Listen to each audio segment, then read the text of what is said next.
Hey guys, it's Alan. Hope everybody is doing well. So I am at the Connexus power station place, right there behind me, and this charger right here, it's a charge point now. This charger was out for a really long time, but it's finally working.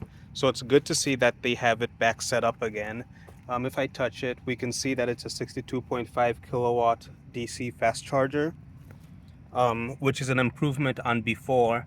Before this was limited up to 50, and looking at the price of it, it looks like they are going to be charging 25 cents per kilowatt hour, which I think that's pretty good for a 60 kilowatt hour battery. That would be about $15, and that would get you like 300-ish miles.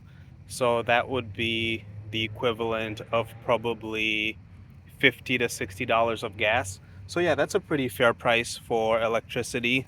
And then as for me, we have been pretty busy. You can see from my shirt there, Asoli Services LLC. That's my wife and I started a junk removal company. So that's what we're doing for our side hustles now. We're doing that in a Silverado, but we still have our trusty Nissan Leaf. It's still a good car. We still enjoy driving it. It's the SV trim. Um, and then right behind me are the level 2 charge points. I drive by here every now and then, and I can still see that people are using these. And I was looking on the PlugShare app before I went on, and people are now coming back and starting to use this charge point plug. So that's a good thing. There's another charge point in Elk River, and that one actually made a news article that I read about a Canadian family that was driving from Winnipeg to somewhere, and they passed by here, and they said that they had a really bad experience, and they ended up taking their Ford Lightning to the Elk River dealership, and that person was super unprepared for EV ownership. They spent over $100,000 on a vehicle and they did not know how to use it at all. But one of the things that they mentioned was running out of juice early, and at some point before they reached Elk River, um, they were pretty low on electricity, and so they ended up having their vehicle towed to the Ford dealership. They could have made it to a fast charger if they had driven like 2 miles down the road.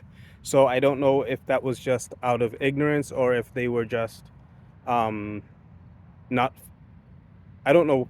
The article was very negative against EVs, and this particular family was just. They bought an expensive truck, tried to road trip it in winter from Winnipeg through Minnesota, and there are all kinds of challenges with that, if you know what you're doing. So for somebody to do that and then turn that into a negative review was really interesting. And then Ford CEO recently also drove a Lightning on a road trip, and he ran into some challenges. So it's good that at least Ford is looking at what they're doing with their electric vehicles and trying to improve them. And hopefully that'll make life easier for EV owners and for adoptions. But definitely having this out for it might have been out for a whole year.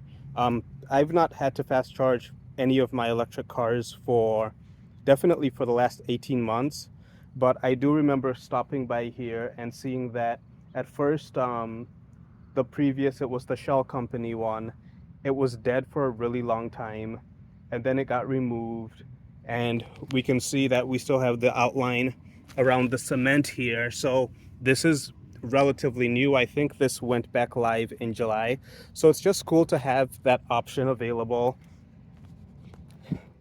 And we can see this is the CCS, and I was worried that they wouldn't have a CHAdeMO plug, but they have a CHAdeMO plug. So even us Leaf owners can still fast charge our cars when we're out and about. And I have gotten this car down to 0%, which is always exciting to do that. And my wife has gotten it to below 15 miles, which she does not find that exciting. Anyway, hope everybody's doing well. I know it's been a long time since I posted. We've just been super busy with transitions and life and all that good stuff. But I'll try to post a little bit more whenever I can. And yeah, love you all. Have a good evening.